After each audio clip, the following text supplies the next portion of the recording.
हिंदी ज्ञान गंगा के इस पटल पर आप सभी मित्रों का हार्दिक स्वागत एवं अभिनंदन।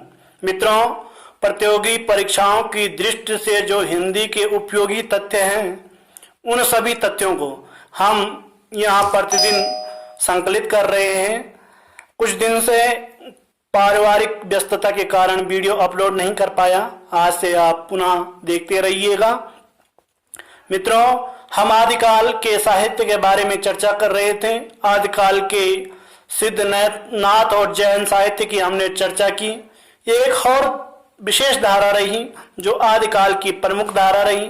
इसी धारा के अनेकों 8 ग्रंथों को आचार्य रामचंद्र शुक्ल ने आधार बनाया और 4 अन्य ग्रंथ, कुल मिलाकर 12 ग्रंथों को आधार बनाकर इस काल का नाम वीरगाथा काल रखा। मित्रों, आदिकाल का नाम वीरगाथा काल आचार्य रामचंद्र शुक्ल ने क्यों रखा? वह हुए थे रासो साहित्य। रासो साहित्य में जो महत्वपूर्ण साहित्य हैं उनकी चर्चा और रासो की उत्पत्ति आज हम इस वीडियो में करेंगे। मित्रों, सबसे पहले रासो है क्या?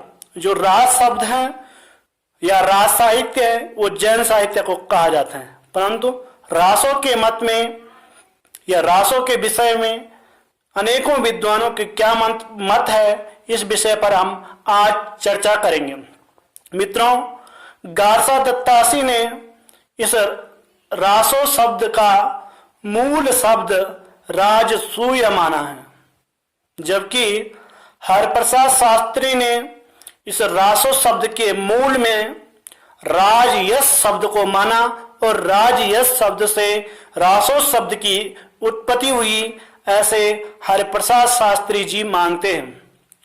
तीसरे नंबर पर हम नरोत्तम स्वामी का नाम लेते हैं। नरोत्तम स्वामी रासक शब्द से रासों की उत्पत्ति मानते हैं, जबकि कविराज श्यामल दास इसकी उत्पत्ति रहस्य शब्द से मानते हैं। कहते हैं कि रहस्य शब्द से रासो शब्द की उत्पत्ति हुई। काशी प्रसाद जायसवाल ने इसको भी रहस्यवाद या रहस्य शब्द से इसकी उत्पत्ति मानी। कविराज श्यामलदास और काशी प्रसाद जायसवाल ने दोनों ने रहस्य शब्द से इस रासो शब्द की उत्पत्ति मानी, जबकि आचार्य रामचंद्र शुक्ल ने रसायन रास या रासो, रसायन से रास बना, रास से रासो बना, ऐसा मत आचार्य रामचंद्र शुक्ल का है। आचार्य नंदुलारी वाजपेयी ने इसे रास शब्द मूल शब्द माना और रास शब्द से रासो शब्द की उत्पत्ति हुई, ऐसा उनका मत है। जबकि आचार्य हजारी प्रसाद द्विवेदी रासक शब्द इसका मूल शब्द मानते हैं। राम स्वरूप चतुर्वेदी राहुस या रस, इन 2 शब्दों को रासो शब्द की उत्पत्ति के मूल में मानते हैं, जबकि राम स्वरूप चतुर्वेदी के अनंतर दशरथ शर्मा रासक शब्द से और माता प्रसाद गुप्त रासक शब्द से और गणपति चंद्र गुप्त भी रासक शब्द से। आचार्य गणपति चंद्र गुप्त इसको समझाते हैं कि रासक से रास, रास से रासा, रासा से रासु और रासु से रासो शब्द की उत्पत्ति हुई, ऐसा गणपति चंद्र गुप्त का मत है। मित्रों, ये थे विद्वानों के अपने मत कि रासो शब्द की व्युत्पत्ति कैसे हुई। इसके अनंतर कुछ आप देख लीजिए, इनको एक बार पुनः रिवीजन कर लीजिए। उसके बाद हम कुछ महत्वपूर्ण रासों, उनके कवि, उनके रचनाकाल, उनका प्रमुख रस, उनमें खंड, सर्ग, अध्याय इत्यादि, भाषा और काव्य रूप की प्रबंध काव्य है, मुक्तक काव्य है, इनकी चर्चा करेंगे। मित्रों,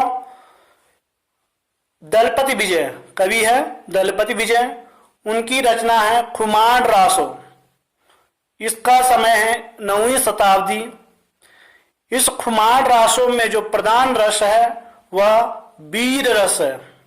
भाषा भाषा की दृष्टि से ही राजस्थानी है और एक प्रबंध काव्य है। दूसरा नरपति नल्ला, ये नाम आपने सुना होगा, बहुत बार सुना होगा। इन्होंने लिखा बीसल देव रासो। मित्रों, बीसल देव रासो का समय 1212 ईस्वी के आसपास स्वीकार किया जाता है। यह विशेषतः श्रृंगारिक रासो है और रासो साहित्य में सर्वाधिक श्रृंगारिक रासो बीसल देव रासो है। आगे हम जब इनकी विस्तृत चर्चा करेंगे तब बातें करेंगे इस विषय पर। इसमें 4 खंड है और जो काव्य रूप है यह वीर गीत के नाम से भी जाना जाता है। तीसरा जगनिक। जगनिक मित्रों परमाल रासो, परमाल रासो को आला खंड भी कहते हैं। इसकी जो रचना की गई उसका समय 1230 ईस्वी के आसपास विद्वानों ने स्वीकार किया है। इसका जो प्रमुख रस है ये वीर रस है। इसमें 2 वीरों की कथा है और इसे भी वीर गीत के नाम से जाना जाता है। एक और प्रमुख रासो और प्रमुख कवि चंद्रवरदाई। मित्रों, चंद्रवरदाई की रचना तो विश्वविख्यात है, पृथ्वीराज रासो। पृथ्वीराज रासो वीर काव्य वाला ग्रंथ है और लगभग 12वीं शताब्दी के आसपास ही इसका समय विद्वानों ने स्वीकार किया, कोई निश्चित मत नहीं है। और इसमें 69 समय या सर्ग या अध्याय, इसमें जो सर्ग या अध्याय है उन्हें समय के नाम से अभिव्यक्त किया गया है। इसकी जो भाषा है डिंगल है। डिंगल के बारे में हमने आपको पहले बताया था, डिंगल क्या होती है। और इसका जो काव्य रूप है यह प्रबंध काव्य है। पृथ्वीराज रासो पर पृथ्वीराज चौहान पर प्रबंध रासो है।